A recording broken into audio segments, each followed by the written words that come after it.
The morning air in the village carried a quiet weight, the kind only felt by those who grow up knowing life doesn't bend easily in their favor. It was humid and still, save for the distant crow of a rooster and the occasional laughter of school children chasing each other barefoot through the dust. Amid them, sitting alone beneath the cracked concrete archway of the local school, was a boy unlike any other.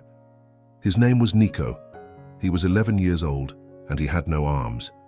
He didn't speak much. Not because he couldn't. His voice was soft but clear, but because he'd long learned that silence was safer. He watched the other boys punch the air with sock-stuffed fists, mimicking the fighters they saw on old, glitching televisions. They laughed, bounced on the balls of their feet, called each other Pacquiao or Mayweather. Nico watched with something that wasn't quite envy. It was deeper than that. It was yearning, as if he were staring at a world that called to him, but which he could never truly enter. The truth was cruel. Nico had been born without arms, not due to any accident or illness, just one of those things no doctor could explain with certainty. Congenital amelia, the nurse had said too clinically. His mother had wept quietly in the delivery room. His father, a fisherman hardened by salt and debt, hadn't said a word. For years, Nico grew up in the shadow of that silence. His presence was a complication, something people pitied and feared at once. But even from an early age, Nico showed signs that he would not live quietly. He learned to feed himself using his feet before he turned 3. He wrote by gripping a pencil between his toes, stubbornly copying every letter until the lines were straighter than most of the kids with full hands. He didn't want special treatment. He just wanted in, on everything. The first time he saw a boxing match was an accident. He was 7, and the village had gathered at the neighbor's hut where a blurry television was showing a Pacquiao fight. Nico sat on the floor, his chin resting on his knees, and watched the screen like a child discovering fire. The flurry of movement, the chants, the sound of the gloves snapping against skin. It all felt like magic, but it wasn't just the action. It was the man himself. Manny Pacquiao didn't just fight, he danced. He moved with a rhythm Nico had never seen before, like a song only he could hear. That night, Nico whispered something to himself that no one else heard. One day, that'll be me. No one took it seriously when he first said he wanted to box. Some thought he was joking. Others assumed he meant he liked watching boxing. Only his mother heard the weight behind the words. She didn't laugh. But she didn't answer either. Because what do you say when your armless son tells you he wants to fight? Still, he trained. Not in any formal way, of course. There were no coaches, no gloves, no gym. But Nico created something of his own. He'd stand in the backyard, barefoot in the mud, and swing his torso, mimicking punches with his shoulders. He'd throw his weight forward and pivot his hips, learning balance, learning movement. He'd slam his body against a makeshift punching bag made from rice sacks, kicking when he needed, using his head to dodge invisible attacks. There was no manual for what he was doing. He was making it up as he went, but it was his fight, his way. At school, the other kids didn't understand. Some teased him, others ignored him. Once, a boy named Jomar shoved him and said, "You're not a boxer, you don't even have arms." Nico didn't respond. He just looked at Jomar and turned away. Later that day, he went back to the backyard and trained harder. He drew pictures of himself wearing gloves, crude sketches done with his toes on cheap notebook paper. In every drawing, he stood smiling in a ring, his name glowing behind him in lights. He didn't show them to anyone, not because he was ashamed, but because he believed too much in them to risk hearing they weren't real. One evening, as his mother stirred a thin soup over a fire, he asked her quietly, "Do you think someone like me could ever be champion?" She didn't look up right away. The question hung in the air like smoke. When she finally turned to face him, her eyes were wet but steady. "Son," she said, "you already are." That night, Nico didn't sleep. He lay on the floor mat staring at the wooden ceiling, imagining crowds, imagining lights, imagining music blasting as he walked toward a ring. In his mind, no one saw what was missing. They only saw what burned inside him. The next morning, rain came without warning. A hard, punishing downpour that soaked the earth and drove everyone indoors, but not Nico. He went outside barefoot and shirtless, stepping into the rain like it was calling him. The mud clung to his legs, the wind slapped at his face, and still, he moved. There was a tree near the edge of the village, a mango tree with a thick trunk and low branches. Nico had claimed it as his training partner. That morning he danced around it in the storm, slipping, spinning, using his shoulders and head to strike, ducking under imagined punches. The rain made everything heavier, harder, but Nico didn't stop. He didn't even notice his mother watching from the window, one hand to her chest, afraid and proud all at once. To an outsider, it might have looked like a boy flailing, but to Nico, it was a war. Every move was a refusal. Every drop of sweat, a declaration. He wasn't waiting for someone to hand him a chance. He was carving it from the world, one spin, one step, one soaked kick at a time. By the time the rain stopped, he was covered in mud, panting, bruised. But he smiled, because for a moment, it had felt real. Not just the fight, but the belief that he belonged in it. He didn't know that someone had been filming. A teacher, returning from town, had stopped under a makeshift shelter and seen Nico training. He didn't interrupt, just raised his phone, hit record and watched. In the days to come, that short video would change everything. But for now, Nico just walked back to his hut, muscles aching, feet raw. He lay down, staring again at the ceiling. He whispered, "One day." And in that whisper, soaked in mud and belief, a movement was born. The video lasted barely 90 seconds. No music, no editing, just raw, shaky footage of a boy with no arms training alone in the rain, his feet digging into the mud, his head snapping forward like a strike, his body twisting in a rhythm only he understood. In the background, thunder grumbled.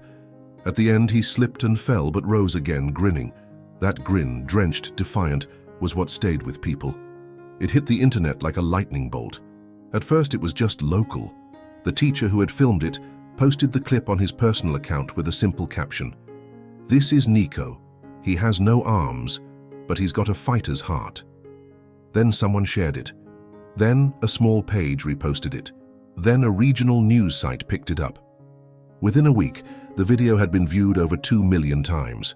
It was passed between mothers in marketplaces, among students in crowded jeepneys, among ex-athletes and soldiers and teachers. It leapt out of the Philippines and landed in the feeds of influencers, sports pages, disability advocates, and eventually on the radar of people with real power. The reactions were a wildfire. Most were inspired. They called him brave, called him a miracle, called him proof that the human spirit could not be measured by limbs. But others weren't so kind. Some mocked, some pitied, and some got angry. Not at Nico, but at the world that had made him think he needed to fight at all. "You're exploiting a child with a disability," one comment read. "This is cute until he gets hurt. Then who's responsible?" asked another. "Boxing isn't a fantasy. It's a dangerous sport. Let's not pretend it's a place for people like him." Those words stung more than insults, because they weren't taunts, they were dismissals, as if Nico didn't belong even in his own dreams. But for every voice of doubt, there were hundreds more that rallied behind him. The hashtag #FighterNico began to trend. Artists drew fan art. A charity started a campaign to support inclusive sports training. An American boxing trainer posted, "You don't teach hunger like this, you just witness it." One morning, Nico woke up to find a crowd outside his hut. Reporters, some with cameras, some just with notebooks. His mother stood in the doorway, overwhelmed. "They want to talk to you," she said quietly. Nico, still in his worn-out shorts, looked out at the crowd and felt a strange mix of terror and wonder. No one had ever looked for him before. Now they were here, waiting. The interviews came quickly. He was invited to Manila to appear on a morning show. It was his first time on a plane. He pressed his forehead to the window, watching the world shrink beneath him. He didn't speak much on the flight, but he smiled. He smiled like he knew something big was about to happen.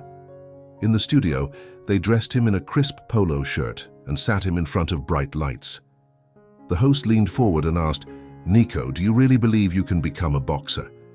There was no condescension in her voice, just curiosity. Nico looked at her, steady as ever, and said, "I don't believe I can box like everyone else. I believe I can fight like me." The audience clapped. Some stood. The host blinked, caught off guard by the force of his answer. Back home, his mother watched the segment alone, her hands trembling around a chipped mug of coffee. Her boy, the one who used to cry quietly at night thinking no one would ever understand him, was now being understood by millions. But nothing compared to what came next.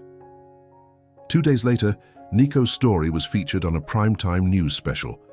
And that night, in a gym lit by fluorescent bulbs in General Santos City, a man watched in silence. Manny Pacquiao didn't speak for a long time after the segment ended. He simply stared at the screen, elbows on knees, mind elsewhere. His trainer waited, knowing better than to interrupt. When Manny finally spoke, it was soft. "Bring him to me." The message came through official channels first.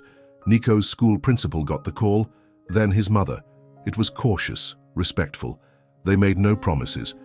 Only said that Senator Manny Pacquiao had seen the video and would like to meet the boy if the family was willing. Nico didn't answer right away. He just stared out the window for a full minute, then nodded. "Yes," he said. "I want to see him. I want him to see me." Another flight, this time to General Santos. The same heat, but heavier now with anticipation. At the airport, a car waited for them.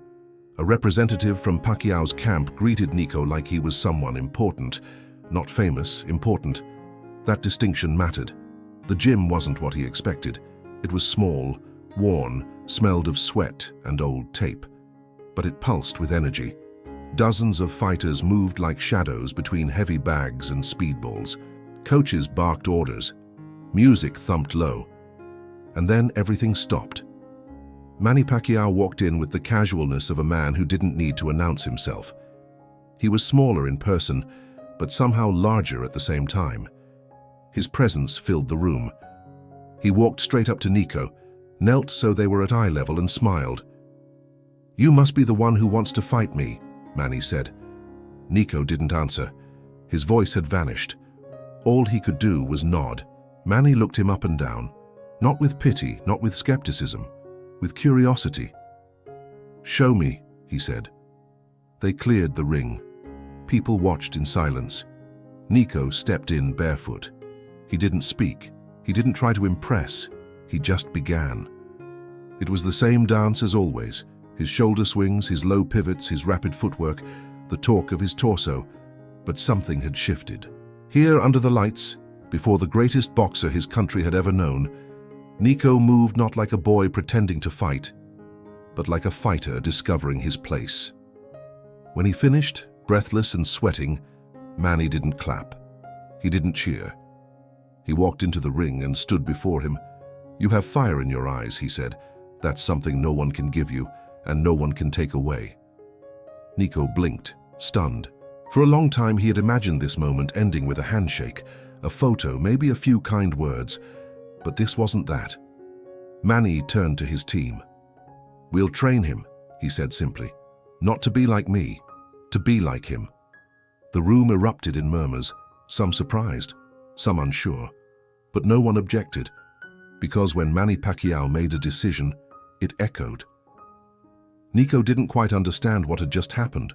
All he knew was that a door had opened where none had ever existed before. That night he stayed in the guest quarters at the gym. He couldn't sleep. His body was exhausted, but his mind was running. What did it mean to be trained by Pacquiao's team? Was he really going to learn how to fight? Could he actually compete? He looked down at his body, at the absence that had always defined how others saw him. But for the first time, he didn't feel lesser. He felt ready. Outside, the gym lights hummed. Somewhere in the darkness, the next chapter was waiting. And Nico, armless, relentless, burning with belief, was already walking toward it. The first day of training didn't begin with gloves or bags or punches. It began with silence. Manny stood beside Nico on the edge of the ring, watching the other fighters move through their drills.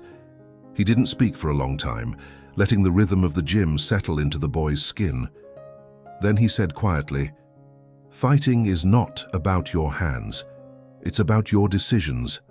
Every move is a choice." Nico nodded, unsure what to say. His nerves trembled beneath his skin, but he refused to show it. He had spent his whole life proving things in silence. This would be no different. The training wasn't easy. It wasn't even normal. Manny knew that teaching Nico to fight like everyone else would be pointless, even cruel. So they tore up the script. They started from scratch. Instead of gloves, Nico trained with resistance bands wrapped around his shoulders. He learned to generate power from his core, to move his feet like a dancer, to strike with his legs, to use his forehead and his body's weight like battering rams. They called it adaptive rhythm. To Nico, it felt like building a language no one else spoke. The coaches were skeptical at first. They were old school, many of them. They believed in jab, cross, hook, in muscle memory and repetition, but over time, they began to see something different. Nico didn't mimic. He invented. His footwork was unpredictable, sharp, fluid. He could duck under a jab with a sway of his torso and spin into a low kick or a shoulder barge that knocked back even adult sparring partners. He didn't hit like a boxer. He hit like something new. Every morning started before sunrise. Nico would be up with the others, jogging along the narrow roads of General Santos, sweat soaking his shirt, legs burning. His balance improved, his timing sharpened. He learned to read movement, not just react to it. And every day Manny was there, sometimes silent, sometimes offering a single word. Again. The media caught wind of it quickly. Paparazzi staked out the gym. Headlines buzzed with questions. Pacquiao training armless fighter? Miracle or madness? Opinions exploded across social media. Some called it a publicity stunt. Others said it was revolution. Disability advocates hailed it as historic. Traditionalists called it dangerous. But Manny ignored the noise. He wasn't trying to start a movement. He was trying to teach one boy that his fight mattered. At night, after the gym emptied and the lights dimmed, Manny and Nico would sometimes sit on the edge of the ring and talk, not as legend and protege, but as two men bound by something deeper. Manny spoke of hunger, of being a kid who sold bread in the streets to feed his siblings, of fights fought in the alleys long before the bright lights. "Pain teaches you who you are," he said once. "It's not fair, but it's true." And Nico shared his own truths. The stares, the whispered prayers from strangers who looked at him like a curse. The nights he spent training under the tree, rain hitting his face like punishment. He didn't ask for sympathy. He offered his story like a weapon sharpened through years of silence. In the third week, Manny brought in a guest, an MMA fighter who had trained in unconventional styles. He watched Nico move and said, "He's not a boxer, he's a disruptor." That word stuck. From that day on, they began calling Nico's style disruptive striking. It wasn't bound by rules. It was about chaos, creativity, control. It wasn't about what Nico lacked. It was about what he'd built in spite of it. Then came the day Manny called a press conference. It was modest, held in the gym. No stage or podium, just cameras, reporters, and a cluster of curious spectators. Manny stood beside Nico and announced that there would be an exhibition match. Not a traditional boxing match, but something more symbolic, a showcase of Nico's journey. A test, not of fists, but of spirit. The internet exploded. Critics decried it as irresponsible. Supporters flooded timelines with messages of encouragement. Nico said little. He just trained harder. The event was scheduled for 3 weeks later in Manila during a sports inclusivity festival. It wasn't meant to crown champions. It was designed to show possibilities. But for Nico, it was everything. In the final days leading up to the match, Nico trained like a storm. The gym rang with the thump of his shoulders hitting padded targets, the smack of his feet against resistance pads, the thud of his body slamming into crash mats. He didn't hold back. He couldn't. This wasn't just about a performance. This was about identity. Manny pulled him aside the night before they flew to Manila. They stood outside the gym, the street quiet, the air thick with heat. "You nervous?" Manny asked. Nico didn't answer immediately. Then he said, "Yes." Manny smiled. "Good. That means you care. But don't fight tomorrow to prove anyone wrong. Fight to prove that you belong. That's the only win that matters." The arena was modest, but packed. Journalists, athletes, children, families. Some had come out of curiosity. others out of solidarity. All eyes were on Nico as he walked into the ring. His opponent was a trainer from Manny's gym, experienced, respectful, trained to pull punches. But that didn't make it easy. The bell rang, the crowd hushed. At first, Nico moved cautiously, testing the rhythm. Then, like a wave building, he surged forward, ducking under a feint, spinning into a leg sweep that clipped his opponent's stance. Cheers erupted. He didn't win the match in any traditional sense. There were no knockouts, no judges, no scorecards. But by the third round, the crowd was chanting his name, not because he was overcoming something, but because he was doing something. Something real, something defiant. When the final bell rang, Nico stood in the center of the ring, chest heaving, sweat pouring, but eyes locked on the crowd. Then Manny stepped into the ring. He didn't raise Nico's hand. He didn't deliver a speech. He pulled a strip of red cloth from his pocket, a headband he'd worn years ago during training, and tied it around Nico's forehead. "This," Manny said, turning to the cameras, "is not a prize. It's a signal that his fight has only just begun." The image went viral in minutes. But for Nico, the moment wasn't about fame. It was about freedom. For the first time, he felt unchained, not from his body, but from the limits the world had wrapped around him like ropes. Back in the village weeks later, things looked the same. Dust on the roads, roosters calling, children playing. But something had shifted. Now, when Nico walked by, people didn't look away. They greeted him. They smiled. Some of the boys who used to tease him were now asking to train with him. One even brought a pair of old mitts and said, "Maybe you can show us how to fight like you." The tree where he once trained alone now had a permanent bag hanging from it. Kids gathered around in the afternoons trying to copy his spins, his balance, his rhythm. His mother watched from the porch, eyes soft, heart full. She didn't say much. She didn't need to. Her boy was no longer just the armless child with a dream. He was a symbol, not just of hope, but of what happens when someone refuses to accept the limits placed on them. And Nico? He still trained every day, still dreamed of more. He had no interest in being a viral story, or a symbol, or a miracle. He just wanted to fight, in his way, on his terms, because he knew now, more than ever, that fighting wasn't about fists.